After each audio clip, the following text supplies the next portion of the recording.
Hi everyone, welcome back to my channel. আজকে তোমাদেরকে 16ই ডিসেম্বরের বড়দের জন্য একটা ড্রয়িং দেখিয়ে দিব। আমি সব সময় কিন্তু তোমাদের কমেন্টসের ভিত্তিতেই ভিডিওগুলো বানিয়ে থাকি। তোমরা এর আগের ভিডিওগুলোতে অনেকেই কমেন্টস করে জানিয়েছিলে যে বড়দের জন্য যাতে আমি 16ই ডিসেম্বরের একটা ভিডিও দিই, সেটার জন্যই আজকের ভিডিওটি। এখানে খাতার মাঝখান থেকে দেখে নিয়েছো, স্কেল দিয়ে বড় করে দুইটা দাগ দিয়ে এরপর বাঁকা করে পতাকাটা এঁকে নিয়েছি। এরপর এখানে স্যালুট জানাচ্ছি, এরকম একটা মানুষ এঁকে নিব। মানুষটা অনেকটা তোমাদের কাছে চীনা পরিচিত মনে হতে পারে। এটা কিন্তু রিসেন্ট একটা ঘটনা থেকে নেওয়া। কোন ঘটনা থেকে নিয়েছি সেটা তোমরা কমেন্টসে আমাকে অবশ্যই জানাবে। এখানে ছবিটা আমি ক্যানভাস পেপারে এঁকে নিচ্ছি। তোমরা চাইলে আর্ট পেপার অথবা যে কোনো পেপারেই কিন্তু এই ছবিটা করতে পারবে। এখানে মাথার পাশে আমি একটু খালি জায়গা রেখেছিলাম, ওখানের মধ্যে হাতটা এঁকে নিব। মানুষটা আঁকা কিন্তু খুবই সিম্পল, শুধু স্টেপ বাই স্টেপ আমি যেভাবে আঁকছি সেভাবে একটু খেয়াল করবে। সবচেয়ে বেশি ভালো হয় তুমি যদি সম্পূর্ণ ভিডিওটি প্রথমে একবার দেখে নাও, এরপর যদি পরে দিয়ে আঁকতে যাও তাহলে বেশি ভালো হবে। তাহলে তুমি বুঝতে পারবে যে কোন জায়গায় কোন জিনিসটা দিবে। এখানে সম্পূর্ণ ছবিটা পেন্সিল দিয়ে প্রথমে এঁকে নিয়েছি হালকা করে, এরপর সিডি মার্কার দিয়ে আঁকছি। এখানে একটা মানুষ আঁকার পর পাশে দিয়ে আরেকটা মহিলা এঁকে নিব। এখানে তোমরা পাশে দিয়ে চাইলে আরো বেশি মানুষও বাড়িয়ে দিতে পারো। এখানে আমি শুধুমাত্র দুইটা মানুষই দিয়েছি, কিন্তু চেষ্টা করবে দোনোটা মানুষই যাতে একটু বড় সাইজের করে আঁকো। এখানে মহিলাটার ফেস আঁকার পর আমি হাতটা এঁকে নিচ্ছি। অবশ্যই হাতগুলো খেয়াল করবে, কারণ আমি এখানে হাতের মধ্যে বন্দুক এঁকে নিব। একই সাথে হাতের মধ্যে আমি একটু চুড়িও দিয়ে দিয়েছি। এরপর বন্দুকটা এঁকে নিব। এবারে এই সাইডের হাতটা একটু উপর করে এঁকে নিব। এই ছবিটা কিন্তু ছোট বড় সবাই আঁকতে পারবে। যে কোনো কালারই তোমরা ব্যবহার করতে পারো, জল রং, অ্যাক্রিলিক কালার, পোস্টার কালার। আমি যে কালারগুলো দিচ্ছি কালার করার সময় বলে দিই, শুধু সেই বক্স থেকে সে কালারগুলো ব্যবহার করবে। এরপর আমি এখানে ফেসটাও এঁকে নিয়েছি। তোমরা চাইলে পুরোটা কালার করার শেষে ফেসটা করতে পারো। এই ছবিটার বিষয় যদি বলো, তোমরা বিজয় উৎসব, বিজয় উল্লাস, বিজয় দিবস সবগুলা সাবজেক্টের সাথেই কিন্তু এই ছবিটা তোমরা আঁকতে পারবে। এরপর পিছনের সাইডে আমি কলা গাছ এঁকে নিচ্ছি। একটু বড় করে কলা গাছটা আঁকবো। আর অবশ্যই গাছের পাতাগুলো একটু ছড়িয়ে ছিটিয়ে দিবা, তাহলে দেখতে বেশি ভালো লাগবে। মানুষগুলোকে আমি একেবারে মাঝখানে রেখেছি। এরপর আকাশটা যাতে একদম খালি না মনে হয় সেটার জন্য উপর দিকে কিছু পাখি এঁকে নিব। পাখিটা কিন্তু আমি একটু বড় করে এঁকেছি। আমার এখানে যতটুকু জায়গা আছে পুরো জায়গাটাই আমি ভরাট করে দেওয়ার চেষ্টা করেছি। এই জন্যেই উপর দিকে আকাশটা যাতে খালি না মনে হয় সেজন্য একটু বড় করে পাখিগুলো এঁকেছি। দোনোটার স্টাইল কিন্তু একটু আলাদা করে দিয়েছি। 16ই ডিসেম্বর বা বিজয় দিবস উপলক্ষে শুধুমাত্র যে আমার একটা দুইটা ড্রয়িং আছে তা কিন্তু না, আরও আমার চ্যানেলে 10-12টার মতন ভিডিও আছে। তোমাদের কারো কাছে যদি মনে হয় যে এই ভিডিওটি একটু কঠিন বা এর থেকে একটু সহজ কোনো ভিডিও চাও, তাহলে আমার চ্যানেলে সবগুলো ভিডিও যাই দেখে নিতে পারো। ওখান থেকে তোমার যেটা ভাল লাগে সেটা দিতে পারবে। এরপর এখানে একটা মেয়ে এঁকে নিব, যার হাতে আমি একটা ফুল দিয়ে দিব। প্রথমে মাথাটা এঁকে নিয়েছি, এরপর পুরো ড্রেসটা দিয়ে দিব। হাতও তোমাদেরকে আকার লাগবে না, হাতটা বটা করে দিয়ে দিবে।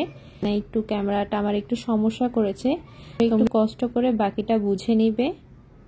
পাশে দিয়ে একটা ছেলে এঁকে নিব, যে কিনা এক হাত দিয়ে স্যালুট দিচ্ছে, আরেক হাতে বাংলাদেশের একটা মিনি পতাকা এঁকে নিচ্ছি।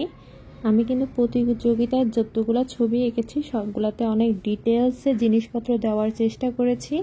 তোমাদের কাছে যদি ভিডিওগুলো ভালো লেগে থাকে তাহলে অবশ্যই আমাকে কমেন্টস করে জানাতে ভুলবে না। আর চাইলে তোমার ফ্রেন্ডদের সাথেও কিন্তু আমার ভিডিওগুলো শেয়ার করে দিতে পারো। এখানে স্মৃতিসৌধ আঁকাটা ভালো করে খেয়াল করবে। অনেকেই আছে যে অনেক সুন্দর করে ছবি আঁকে, কিন্তু স্মৃতিসৌধটা আঁকা খুবই পচা হয়। এজন্য চেষ্টা করবে স্মৃতিসৌধটা যাতে সুন্দর করে করা যায়। তোমার ছবির মেইন জিনিসটাই যদি দেখতে সুন্দর না হয় তাহলে যত ভালো ছবি আঁকো না কেন তাহলে কিন্তু তোমাকে কাউন্ট করবে না। এজন্য চেষ্টা করবে একটু সুন্দর করে স্মৃতিসৌধটা আঁকার। এরপর একটা বড় করে গোল দিয়ে দিয়েছি। এটা কিন্তু আমি কম্পাস দিয়ে দিয়েছি, তোমরাও চেষ্টা করবে কম্পাস দিয়ে দেওয়ার, না হলে বাঁকাতেরা হলে দেখতে বাজে লাগবে। এরপর এটার ভিতরে আমি একটা মানচিত্র এঁকে নিয়েছি। তোমাদের কারো কাছে যদি মানচিত্রটা আঁকতে ভয় লাগে অথবা আঁকতে না পারো তাহলে না দিলেও হবে, যদি দিতে পারো তাহলে ভালো হয়। এরপর স্মৃতিসৌধের আশেপাশে কিছু ছোট ছোট গাছ এঁকে নিব। স্মৃতিসৌধের সামনে কিছু ফুলের তোড়া দিয়ে দিচ্ছি। ফুলের তোড়াগুলো আঁকা কিন্তু খুবই ইজি, শুধু একটু চ্যাপটা করে গোল দিয়ে তার ভিতরে আরেকটা গোল দিবা। এরপর স্মৃতিসৌধের সামনে আমরা সবাই জানি যে একটা সুইমিং পুলের মতন আছে, সেটা এঁকে নিব। এটা তোমরা অবশ্যই স্কেল দিয়ে এঁকে নিবে।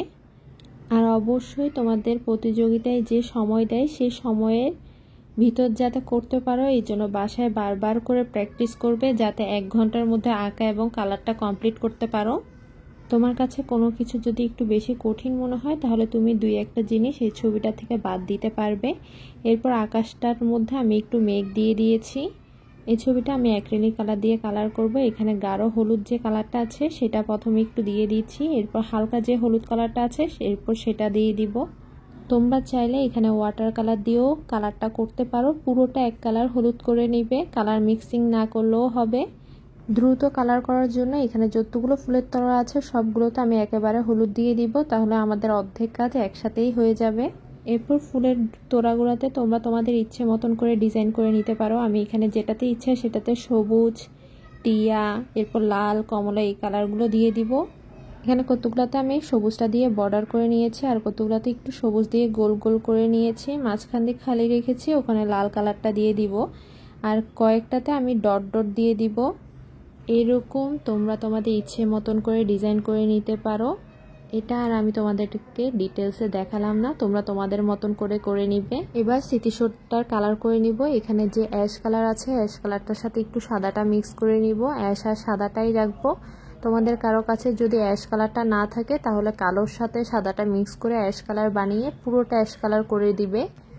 এরপর গাছগুলোর কালার করে নিচ্ছি। এখানে টিয়া কালারটা প্রথমে দিয়ে দিয়েছি, এরপর হলুদটা দিয়ে দিব। এরপর নিচের সাইডটা যাতে একটু ডিপ মনে হয় সেটার জন্য একটু গাঢ় সবুজটা দিয়ে ডট ডট দিয়ে দিচ্ছি। এবার বৃত্তর কালারটা করে নিব। এখানে পানি দিয়ে ওয়াশ দেওয়ার পর লাল কালারটা দিয়ে দিচ্ছি। লালের সাথে আমি একটু হালকা লাল কালারটাও মিক্স করব। কারো কাছে যদি লাল কালার দুইটা না থাকে তাহলে লালের সাথে একটু কমলাটা মিক্স করে নিবে। এখানে আসলে সম্পূর্ণটা দেখানোর মতন কিছু নেই, শুধু তোমরা লালটা করে নিলেই হবে। একই সাথে এখানে পতাকার ভিতরে লাল কালারটাও করে নিয়েছি। এরপর স্মৃতিসৌধের এখানে আমি দাগ দিইনি, সেই দাগটা একটু দিয়ে দিব। হালকা একটু দেখা যাচ্ছে সেটার জন্যই দাগ দিয়ে দিব। এখানে 2টা দাগ দিয়ে দিয়েছি, তাহলে মনে হবে যে এখানে 2-3টা সিঁড়ি আছে। স্মৃতিসৌধের নিচে যতটুকু অংশ দেখা যাচ্ছে ওগুলোতে আমি লাল কালারটা দিয়ে দিব। আর বাকি অংশ যতটুকু সিঁড়ি দেখা যাচ্ছে হালকা অল্প একটু ওখানে লাল আর সাদা দিয়ে দিচ্ছি। লাল কালার দিয়ে একটা দাগ দেওয়ার পর সাদাটা দিয়ে ভালো করে কালারটা মিক্স করে নিচ্ছি। এবার সূর্যের আশেপাশের কালারটা করে নিব। প্রথমে কমলা কালার দিয়ে একটা বর্ডার দিয়ে দিয়েছি, এরপর গাঢ় হলুদ কালারটা ব্যবহার করছি, এরপর হালকা হলুদ আর সাদাটা দিয়ে দিব। তোমাদের কাছে যদি এরকম হালকা হলুদ গাঢ় হলুদ না থাকে যে কোনো একটা হলুদ ব্যবহার করলেও হবে, সমস্যা নেই, কিন্তু উপরের সাইডটা একটু সাদা রাখার চেষ্টা করবে। সাদাটা দিয়ে ভালো করে মিক্স করার পর পাশের যে আকাশটা আছে সেটাও একই সাথে কালার করে নিব, গাঢ় হলুদ, হালকা হলুদ আর সাদা।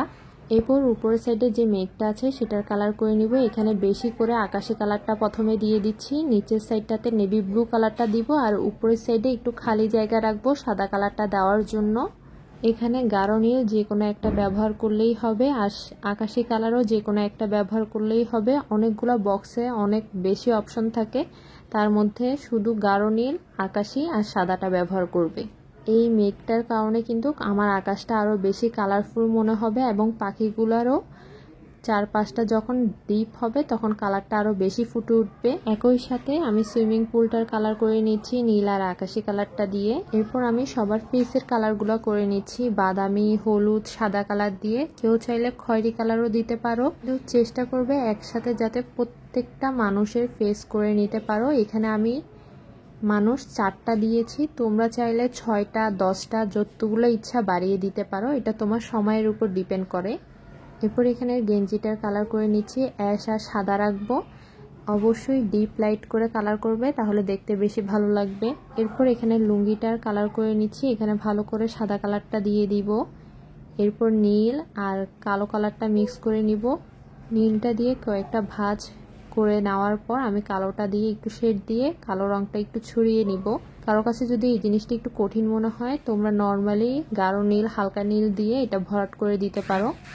এরপর এখানে যে একটা মেয়ে দিয়েছি সেই মেয়েটার কালার করে নিব। এখানে ম্যাজেন্ডা আর সাদা কালারটা করে নিব। শাড়ির যে বর্ডার লাইনটা আছে ওখানে আমি কমলা কালার দিয়েছি আর ব্লাউজটা নীল কালার দিয়ে দিব। এরপর নীল কালারটা দিয়ে আমি শাড়ির মধ্যে কিছু ডট ডট দিয়ে দিচ্ছি ব্লাউজটার সাথে একটু ম্যাচিং করার জন্য। এরপর এখানে মেয়েটার কালার করে নিব। এখানে বেগুনি আর সাদা কালারটা দিয়ে দিব। এখানে আবারও আমার ক্যামেরাটা একটু ডিস্টার্ব করেছে, আমি খেয়াল করিনি। তোমরা তোমাদের ইচ্ছা মতন করে বেগুনি আর সাদা কালারটা দিতে পারো। আমি উপরের সাইডের টপটাতে একটু বেগুনি কালার বেশি দিয়েছি, নিচেরটা একটু হালকা রেখে বর্ডার করে নিব। এরপর এখানে শুধুমাত্র কমলা কালারটা দিয়ে ছেলেটার শার্টের কালারটা করে নিয়েছি। এরপর নিচের প্যান্টটাতে কালো আর খয়েরি কালার দিয়ে দিব। এরপর সুইমিং পুলের আশেপাশে আমি চকলেট কালার আর বাদামি কালারটা দিয়ে দিয়েছি। এবার আমি নিচের অংশটা কালার করে নিচ্ছি। নিচের অংশটা দুই ভাগে আমি কালার করে নিব। নিচের অংশটাতে আমি হলুদ দিয়ে একটা শেড দিয়ে দিয়েছি। এরপর উপরের সাইডটাতে খয়েরি কালার দিয়ে দিচ্ছি। এরপর বাদামি কালারটা, এরপর সাদাটা দিয়ে ভালো করে মিক্স করে নিব। হলুদের সাথে কালারটা ভালো করে মিক্স করে নেওয়ার পর নিচের সাইডটাকে আমি আর একটু ডিপ করে দিব। সামনের সাইডের কালারটাতে টিয়া আর সবুজ কালারটা আমি একটু বাড়িয়ে দিয়েছি। এই পাশের কালারটাও কিন্তু সেম হবে, একই রকম করে নিচ্ছি। এই জিনিসটা তোমাদেরকে দেখালাম না। এবার যে পিছনের কলা গাছটা আছে সেটাতে পুরোটা টিয়া কালার দিয়ে দিব। টিয়াটার সাথে চাইলে তোমরা একটু হলুদ কালারটাও মিক্স করতে পারো। কলা গাছটার কালার আমি একটু হালকা রেখেছি, কারণ মোটা করে আমি একটা আউটলাইনার দিব। এখানে নীল, গাঢ় সবুজ আর টিয়াটা মিক্স করে আমি একটা ডিপ কালার বানিয়ে নিয়েছি, ওইটা দিয়ে আউটলাইন করে নিচ্ছি। এখানে এই ডিপ কালারটা দিয়ে কলা গাছের কিছু ভাঁজ দিয়ে দিব। এতে করে তোমার কলা গাছটা যে সিম্পল ছিল ওই জিনিসটা আর একটু গর্জিয়াস মনে হবে এবং দেখতেও সুন্দর লাগবে। পুরোটা সুন্দর করে আমি আউটলাইন করে নিয়েছি। এবার পতাকাটার কালার করে নিব। পতাকাটায় অবশ্যই ডিপ করে কালার করবে, যাতে কলা গাছটার সাথে মিলে না যায়। একই সাথে আমি মানুষের মাথায় যে পতাকাটা আছে সেটারও কালার করে নিচ্ছি। স্মৃতিসৌধের এই পাশটা দেখতে একটু খারাপ মনে হচ্ছিল, এই জন্যই আমি এখানের মধ্যে আর একটু বাড়িয়ে একটু ঘাস দিয়ে দিয়েছি। এবার সিডি মার্কার দিয়ে পুরো ছবিটা ভালো করে আউটলাইন করে নিব। তোমরা চাইলে এটা কিন্তু তোমরা চিকন তুলি দিয়ে আউটলাইন করতে পারো। চিকন তুলি দিয়ে আউটলাইন করলে একটু সময় বেশি লাগবে। তোমাদের কাছে সময় বেশি থাকলে তোমরা চিকন তুলি দিয়ে করতে পারো, আর যদি সময় কম থাকে তাহলে অবশ্যই সিডি মার্কার দিয়ে আউটলাইন টানবে। কেউ কম্পিটিশনে আউটলাইন করার কথা ভুলবে না, অবশ্যই আউটলাইন টানতে হবে। আজকে এই পর্যন্তই। সবাই ভালো থাকবে, সুস্থ থাকবে। আবারও দেখা হবে নতুন আরেকটি ভিডিও নিয়ে। আর যদি তোমাদের কোনো প্রশ্ন থেকে থাকে তাহলে অবশ্যই আমাকে কমেন্টস করে জেনে নিতে পারো। আল্লাহ হাফিজ।